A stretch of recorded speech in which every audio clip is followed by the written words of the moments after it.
Militer Israel dilaporkan menewaskan seorang tentara Lebanon dalam serangannya pada Selasa 5 Desember 2023. Prajurit IDF mengungkapkan rasa penyesalannya karena membunuh tentara Lebanon.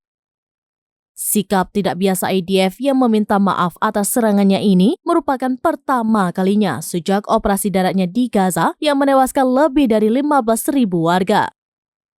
Time of Israel melaporkan serangan IDF terhadap tentara Lebanon terjadi saat berupaya menargetkan pos peluncuran dan pengamatan Hizbullah di sepanjang perbatasan.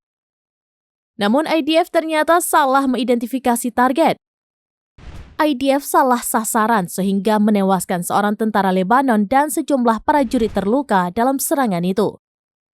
Atas kesalahan itu, IDF menyesal dan meminta maaf kepada Angkatan Bersenjata Lebanon. IDF mengatakan pasukan militer Lebanon bukanlah sasaran dari serangannya di perbatasan. Atas insiden ini, IDF akan melakukan penyelidikan lebih lanjut. Al-Mayadin melaporkan bahwa pasukan pendudukan Israel menderita kerugian di front utara Lebanon. Namun Israel tidak mengungkapkannya dan memilih menutupi kerugiannya.